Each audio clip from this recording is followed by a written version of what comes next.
And he did, though it took him about 6 minutes at that doorstop to actually leave it there. Our program guest this morning, at the cutting edge of the gambling debate, is Independent Senator Nick Xenophon. But first we'll see what the Sunday papers are reporting around the country, and that leaked email ticking off Malcolm Turnbull has led to some major headlines in the papers this morning. Fran Kelly, anger in Abbott's ranks. Anger poisons Abbott's ranks, and it's it all stems from that email, which was, on one hand, a storm in the teacup, except for the fact that it followed just days after Malcolm Turnbull had given his clear thoughts on the Coalition's direct action climate change policy, which had upset some people. There we have this email go out, which has Malcolm Turnbull's name at the top of the list, telling him off for missing some divisions, saying it showed disrespect.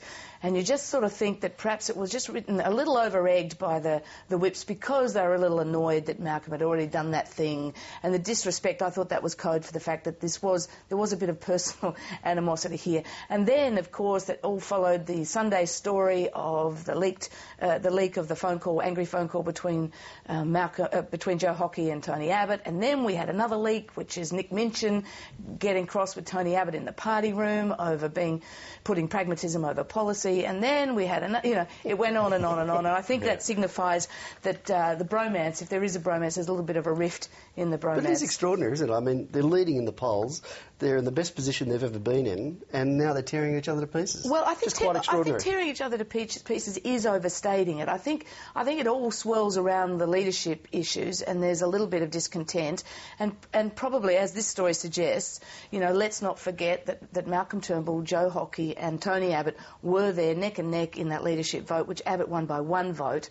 And I'm sure there's still some wounds. Some senior Liberals I spoke to this week want to tear Malcolm Turnbull to pieces, for sure. They just can't understand. For being uncharacteristically taciturn. Well, for 6 minutes, as Barry pointed out. They also suggest that the story suggests that Joe Hockey and Malcolm Turnbull are a little closer these days. Is there any evidence to support that? Well, we haven't seen any. I mean, Joe Hockey was one of the strongest critics of those people who missed the vote, including Malcolm Turnbull, when he appeared on television on Friday morning.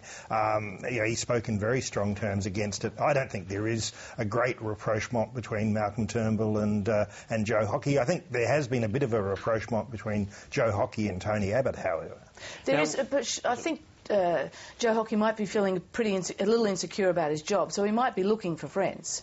Now, when Malcolm Turnbull responded in the way that he did and kind of made it a fairly public stoush, it seemed to me there was no real strategy behind that. But, I mean, there's no sort of leadership implication. It was just a guy who was thinking, I just won't be treated that way. But this is the point. This is the point, Barry. I mean, the point about his colleagues' assessment of him is that he has no judgment. I mean, why do these things if they have no point? Because he was offended. I think his judgment is he's a former leader. He's a considerable politician and of considerable standing in his party, and he has a right to articulate his thoughts. But then he goes to a media event and says, I'm not going to talk to the media. And as one of the journalists pointed out, this is a media event, and why else are you here? And he was there for 6 minutes talking to the media. But I think he did have a right to be offended. It was a pretty extraordinary letter in one sense. I mean, in the sense that it said, look, you've got to be in the Parliament and attend divisions, that's fine. But it did leave the distinct implication that these MPs were sitting on fat margins in safe seats and didn't care about their colleagues who are in much less safe seats. And if I was Malcolm Turnbull, I would have been pretty offended by it. It had sort of arrogance written all over it, and that we know who's often labelled that, and it's Malcolm, and that's why I think he took offence. Though I do think it's also Warren Inch's style to lash out. It wasn't just the content, it was leaked. Yes. Why was it leaked? Well, that's right. That was leaked. The Nick Minchin having a set to with Tony Abbott was leaked. The Hockey Abbott phone call was leaked. I mean, that's the issue for Tony Abbott, these leaks. Yeah.